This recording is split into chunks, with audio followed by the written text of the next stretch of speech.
تعالى نعمل مع بعض بقى الفراخ المشوية بتتبيلة خطيرة بشكل جنان بطعم يجنن، طعمها خطير ومعاه شوية رز بسمتي مستويين ومفلفلين ومبهرين، تقدري تقدميه مع اي مشاوي، طعم خطير ويتاكل اكل بدون اي حاجة. تعالوا نشوف عملناهم ازاي، بس في البداية ما تنسيش تصلي على النبي في التعليقات. لأول مرة بتشوفيني انا آية عبد اللطيف ودي صفحتي، يا ريت تعملي لي متابعة ولايك كومنت قمر زيك يا قمر.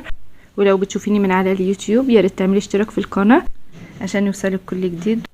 يلا نبدأ ونقول بسم الله. اول حاجة جبنا فرخة وغسلناها ونضفناها كويس جدا، وهنبتدي نفتحها من الظهر بالشكل ده، نشيل السلسلة بالرقبة كده بمقص او سكينة حامية عندي بالطريقة اللي انتوا شايفينها دي، وابتدي بقى اكسر افتحها كده من على الصدر، اتك على الصدر من قدام كده هتفتح معايا، واعمل كمان لجناحها لورا كده عشان ما تتحرقش في الفرن. وده بيبقى شكلها حلو قوي في التقديم، كمان بتبقى سهله في التقطيع. ابتدي بقى افتح الصدر كده، اعمل فيه فتحات عشان خاطر التتبيله تخش جواه، وكمان عشان تستوي معايا كويس. الفتحات دي بتساعدها انها تستوي كويس. ونبتدي بقى نجهز التتبيله. هنجيب 3-4 معالق صلصه كده، ونحط عليهم ربع كوبايه زيت، يعني حوالي 3 معالق زيت تقريبا، معلقه ملح، معلقه فلفل، معلقه كركم، معلقه بابريكا، معلقه كزبره ناشفه، ومعلقه بهارات مشكله اللي هي 7 بهارات، وكمان عندي معلقه توم صغيره مفرومه، ومعايا ليمونه كبيره اعصرها، ومعلقه عسل اسود اللي هو بديل الدبس الرمان عشان يديها لون ولمعه حلوه كده. واقلب كويس كل المكونات دي مع بعضها. انزل التتبيله دي بقى على الفرخه، وابتدي ادلكها وادعكها كويس بالتتبيله دي، وادخل التتبيله في كل الفتحات، واتاكد ان كل جزء في الفرخه اخد حقه من التتبيله ديت. بدعكها كويس جدا وتبلها كويس جدا بها كده زي ما انتوا شايفين. وبعد كده بقى بسيبها في التتبيله ديت مش اقل من 4 ساعات.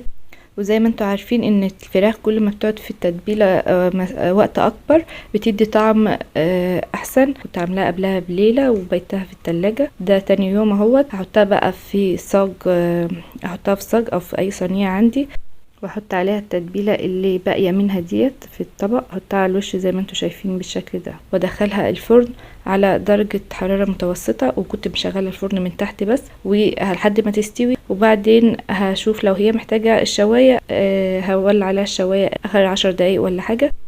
وفي نص التسويه هبقى اخرجها من الفرن وادهنها بفرشه من التتبيله اللي تحتها ديت عشان تديها طراوه وتديها لون كمان حلو.